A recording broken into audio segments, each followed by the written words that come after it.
Hey, how's everyone? I'm doing something different for Southwest Sounds page today. I'm making a video for Chris over in Adelaide from Hidden Intent. So yeah, got a couple of questions and he's going to make videos back to me for you all. As you know, Hidden Intent has been down to Southwest VIC a few times in the past and we're all missing them. So I think the last gig that they had live was in Broken Hill, is that right?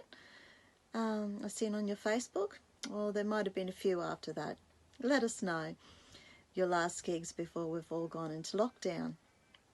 So yeah, how are you all coping with lockdown? Have you had some ideas to do some more songwriting or via Skype or some live video shows? Perhaps you're getting out the writing, like I've wrote a few notes in my Dragon journal about for this interview, because this is the first live video I've done. So yeah, tell us what plans you guys have got. So that's probably my first question. How you going, guys? This is Chris from Hidden Intent here, Adelaide thrash metal band. How you going? How are you going, Fee? Thank you very much for having me. Yeah, answer to your first question. Yeah, our last gig we played was in Broken Hill. It was a killer show. I didn't think that was going to be our last show for a while. Had I known that, I probably would have, I don't know, had fireworks going off while we were playing or something. But yeah, it was an interesting show because on the way down, we nearly ran out of fuel in the car.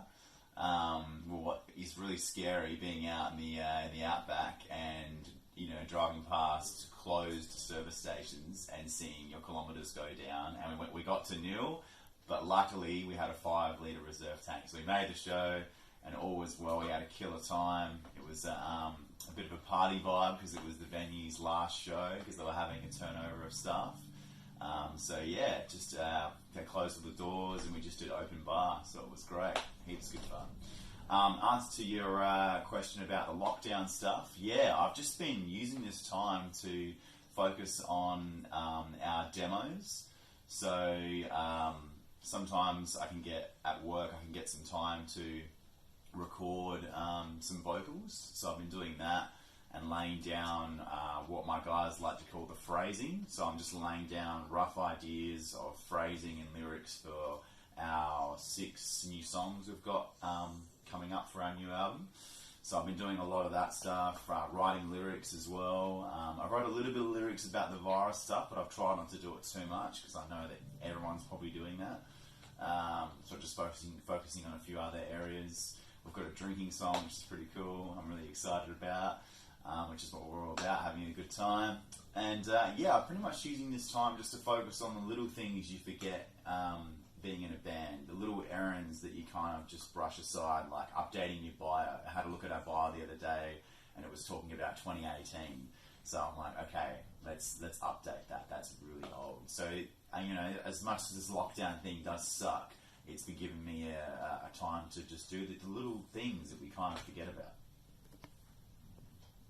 And we've been doing Facebook Live videos, which you would have seen. Fee, thanks very much for tuning in, and thanks for your questions as well. Yeah, we're just trying to utilise this time to really look at different ways that we can still contact our fan base overseas and keep them interested in the band. So Facebook Live is really good. I was a little hesitant about it at first. I wasn't sure how it was going to go down. But it ended up going really well, and it got like over 3,000 views and over nearly 400 comments. So I think that's a pretty good success for our first time doing it. And really good to hear that you've been doing some songwriting, Fee. I'm looking forward to hearing what you have as well. Plans for isolation, that's a good question, Fee. Yeah, I'm pretty much going to use this time, as I said, to catch up on the little sort of errands and things that you kind of don't normally get to do in your rushed, non-isolated life. So I'm going to do some more reading. I've been reading Dave Ellison of Megadeth. I've been reading his latest book, so I've been enjoying that. I'm going to just, write some more lyrics, look at our demos, go over some of that stuff. And just going to practice a bit of self-care. I know it sounds a bit, not very metal of me, but I've been following this channel called Nat's What I Reckon. He's a comedian, but he also does some cooking videos. So I've been learning, doing a bit more cooking, doing a carbonara from scratch, which I never thought I'd be able to do. But I am going to try and keep in contact with my friends and my family. Tonight I'm going to trial, me and my partner are going to trial this messenger beers thing where you can call a few people at once and just kind of chat and just have a beer and talk some shit really. So yeah, that's pretty much my plans that I'm going to do for the time being. Great. So my second question, I would like to ask about the making of your latest single, which is called A Place of Horror. Now guys, if you haven't heard it already, do yourselves a favour, like Molly Meldrum used to say. I was thinking about him today. Go over to YouTube and have a listen. Watch their really cool film clip. I just love it. The artwork is so good too. Who did that? And you've got the koala bears chained up, got the three of you, and all the lyrics come up. I love that. I can read the lyrics. I love a song with good riffs and drums and a great solo. The solo's awesome. No, well done. You've really nailed it. I'd love to know, what inspired you to write that song, the making of that song with your recording and the production, and how you've done the video. You've all put a lot of effort. You can really see that it really is brilliant. So have a listen to that, everyone, and also head on over to Hidden Intent's Bandcamp page. Grab some merch, buy some merch, and help the guys out. They've got some great lot of stuff on there. So yeah, that's my next question. Tell us about that single, how you all made that, and what inspired you. Thanks.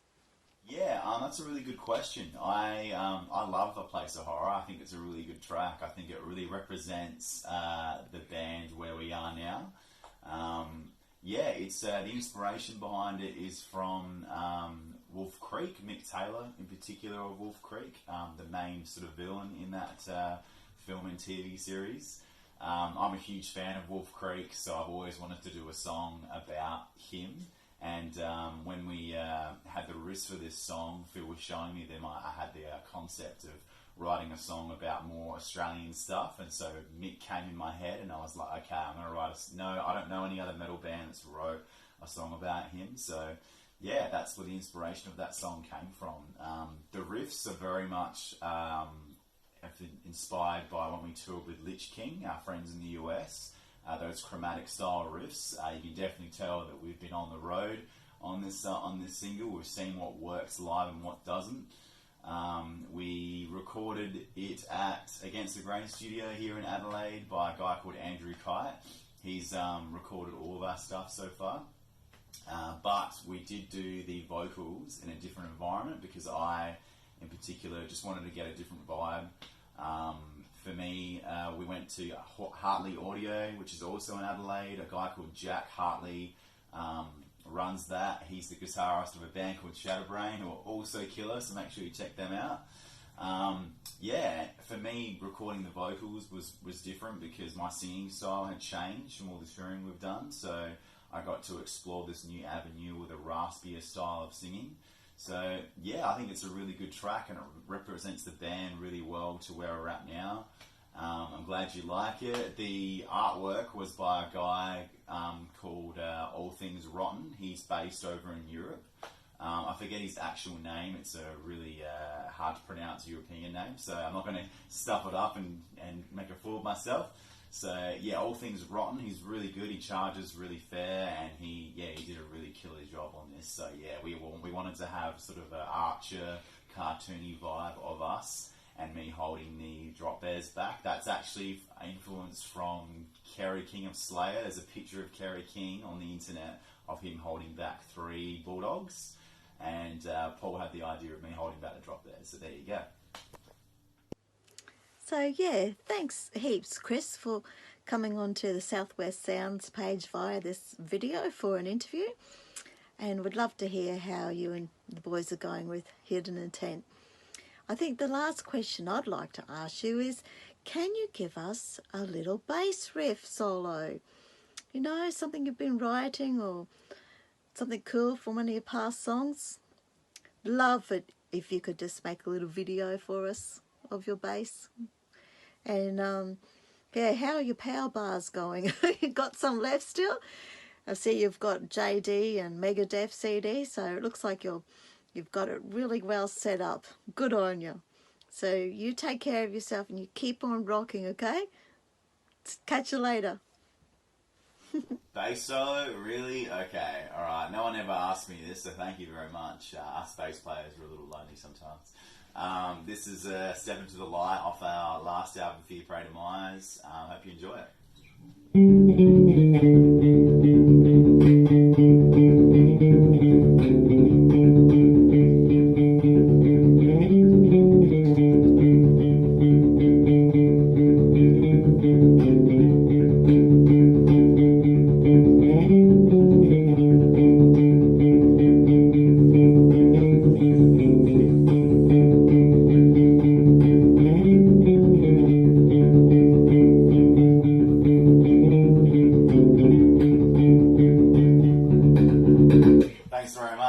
Thanks very much for having me, Fee, on Southwest Sounds. I'll see you next time. Cheers.